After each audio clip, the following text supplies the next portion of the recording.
Hello दोस्तों, नमस्कार। आपका स्वागत है बीके कंप्लीट कोर्स में। जैसा कि आपको मालूम ही है कि बाल विकास के हम बहुविकल्पी क्वेश्चन करा रहे हैं पाउन की सीरीज से। हमारे क्वेश्चन जो है तो 40 तक हो चुके हैं। 41 नंबर क्वेश्चन से आज हम पढ़ेंगे बहुविकल्पी क्वेश्चन। ये बहुत इंपॉर्टेंट क्वेश्चन है, तो आइए पढ़ते हैं। तो 41 नंबर प्रश्न है, क्रिया प्रसूत अधिगम सिद्धांत के प्रतिपादक हैं। क्रिया प्रसूत अधिगम सिद्धांत के प्रतिपादक हैं स्किनर। क्रिया प्रसूत अधिगम सिद्धांत के प्रतिपादक हैं स्किनर। 42 नंबर प्रश्न है, सूझ वास्तविक स्थिति का आकस्मिक व तत्कालिक ज्ञान है। कथन है कोहलर का। किसका है? कोहलर का कथन है। चलिए ठीक है। 43 नंबर क्वेश्चन है, कोहलर ने अपने सीखने के सिद्धांत का प्रतिपादन किसके ऊपर प्रयोग करते हुए किया था? कोहलर ने अपने सीखने के सिद्धांत का प्रतिपादन किसके ऊपर प्रयोग करते हुए किया था? तो इसका आंसर हो जाएगा सा नंबर वन मानुस के ऊपर। किसके ऊपर हो जाएगा? वन मानुस के ऊपर, यानी कि सा नंबर सही हो जाएगा। 44 नंबर प्रश्न की ओर बढ़ते हैं। 44 नंबर प्रश्न हमारा क्या है? पहली परिस्थिति में प्राप्त ज्ञान कुशलता, आदतों या अन्य क्रियाओं का दूसरी परिस्थिति में प्रयोग करना स्थानांतरण है। यह कथन है। ये कथन किसका है? यह कथन है कोलसनिक का। किसका है? कोलसनिक का कथन है। पहली परिस्थिति में प्राप्त ज्ञान कुशलता, आदतों या अन्य क्रियाओं का दूसरी परिस्थिति में प्रयोग करना स्थानांतरण है। यह कथन है कोलसनिक का।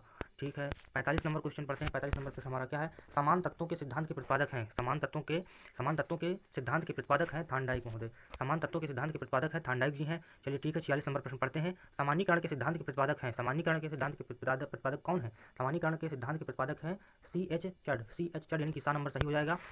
आगे बढ़ते हैं। 47 नंबर, शिक्षक के पास जितने भी साधन उपलब्ध हैं। 47 नंबर प्रश्न है, शिक्षक के पास जितने भी साधन उपलब्ध हैं उनमें सर्वाधिक महत्वपूर्ण क्या है? उसमें सर्वाधिक महत्वपूर्ण जो होगा, शिक्षक के पास जितने भी साधन उपलब्ध है उसमें सबसे महत्वपूर्ण हो जाएगा, आ नंबर प्रेरणा हो जाएगा। क्या हो जाएगा? प्रेरणा हो जाएगा, आ नंबर। चलिए ठीक है, बढ़ते हैं। 47 नंबर के बाद 48 नंबर क्वेश्चन करेंगे। 48 नंबर प्रश्न है, व्यक्ति में विद्यमान वह शक्ति जिसके कारण वह किसी कार्य को करने अथवा न करने के लिए बाध्य हो जाता है, क्या कहलाता है? अल्पप्रेरणा कहलाता है। क्या कहलाता है? अल्पप्रेरणा कहलाता है। आ नंबर सही हो जाएगा। और इसके बाद है 49 नंबर क्वेश्चन। 49 नंबर क्वेश्चन है, किसी दूसरी वस्तु की अपेक्षा एक ही वस्तु पर चेतना का केंद्रीकरण अवधान है। कथन किसका हो जाएगा? बा नंबर हो जाएगा वुडवर्थ का। किसका हो जाएगा? वुडवर्थ का। किसी दूसरी वस्तु की अपेक्षा एक ही वस्तु पर चेतना का केंद्रीकरण अवधान है। कथन है वुडवर्थ का।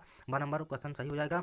इसके बाद 50 नंबर क्वेश्चन है, अभिरुचि गुप्त रूप, अभिरुचि गुप्त अवधान है। अभिरुचि गुप्त अवधान है, अवधान अभिरुचि है। यह कथन किसका है? अभिरुचि गुप्त अवधान है, अवधान अभिरुचि है। यह कथन किसका है? यह कथन है मैकडूगल का। यह कथन है मैकडूगल का। आ नंबर प्रश्न सही हो जाएगा।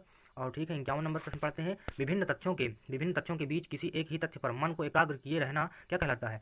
विभिन्न तथ्यों के बीच किसी एक ही तथ्य पर मन को एकाग्र किए रहना क्या कहलाता है? ध्यान लगाना कहलाता है। 52 नंबर बिल्कुल सही हो जाएगा आंसर। चलिए ठीक है, आसान प्रश्न है। 52 नंबर प्रश्न के ऊपर जाते हैं। 52 नंबर प्रश्न हमारा क्या है? ऐसी मानसिक प्रक्रिया जिसमें व्यक्ति पूर्व में धारण याद किए गए सामग्री को पुनः स्मरण करने में असमर्थ हो जाता है, क्या कहलाता है? जैसे ऐसी मानसिक प्रक्रिया जिसमें व्यक्ति पूर्व में धारण याद किए गए सामग्री को पुनः स्मरण करने में असमर्थ हो जाता है, क्या कहलाता है? वो कहलाता है सा नंबर विस्मरण कहलाता है। क्या कहलाता है? विस्मरण कहलाता है। किशोरावस्था को किस विद्वान ने उथल पुथल की अवस्था कहा है? किशोरावस्था को किस विद्वान ने उथल पुथल की अवस्था कहा है? ये कथन हो जाएगा आ नंबर स्टेनहॉल महोदय जी ने कहा है।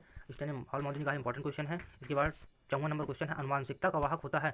अनुवांशिकता का वाहक होता है, क्या होता है? जीन्स होता है। अनुवांशिकता का वाहक होता है जीन्स। निम्नलिखित में से कौन सा परीक्षण व्यक्तित्व का मापन करता है? निम्नलिखित में से कौन सा परीक्षण व्यक्तित्व का मापन करता है? टीएटी परीक्षण जो है तो व्यक्तित्व का मापन करता है। टीएटी परीक्षण व्यक्तित्व का मापन करता है।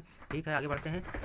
ऐसी मानसिक प्रक्रिया जिसमें बालक व्यक्ति किसी नई परिस्थिति का सामना करने अथवा किसी समस्या का समाधान करने में अपने पूर्व अनुभव का प्रयोग करता है, क्या कहलाता है? वो कहलाता है चिंतन कहलाता है। यानी कि एक ऐसी मानसिक प्रक्रिया जिसमें बालक व्यक्ति किसी नई परिस्थिति का सामना करने अथवा किसी समस्या का समाधान करने में अपने पूर्व अनुभव का प्रयोग करता है, क्या कहलाता है? चिंतन कहलाता है। 56 नंबर प्रश्न हो चुके हैं। 57 प्रश्न पढ़ेंगे। वह मानसिक योग्यता जिसके द्वारा व्यक्ति किसी नवीन रचना या विचार को प्रस्तुत करता है, क्या कहलाता है? सृजनात्मकता कहलाता है। वह मानवीय योग्यता जिसके द्वारा व्यक्ति किसी नवीन रचना या विचार को प्रस्तुत करता है, क्या कहलाता है? सृजनात्मकता कहलाता है। 58 नंबर प्रश्न हमारा है, कोहलर ने अपने सीखने के सिद्धांत का प्रतिपादन किसके ऊपर प्रयोग करते हुए किया था? कोहलर ने अपने सीखने के सिद्धांत का प्रतिपादन किसके ऊपर प्रयोग करते हुए किया था? तो ये सा नंबर वन मानुस के ऊपर किया था। किसके ऊपर किया था? वन मानुस के ऊपर किया था।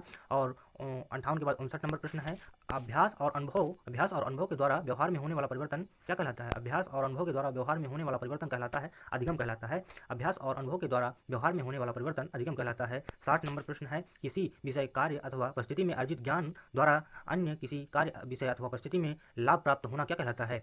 किसी विषय कार्य अथवा परिस्थिति में अर्जित ज्ञान द्वारा अन्य किसी कार्य विषय अथवा परिस्थिति में लाभ प्राप्त होना कहलाता है, क्या कहलाता है? अधिगम अंतरण कहलाता है। अधिगम अंतरण कहलाता है। 20 क्वेश्चन हम पढ़ा रहे हैं, जिसमें आपके आज 20 क्वेश्चन हो चुके हैं 60 प्रश्न तक।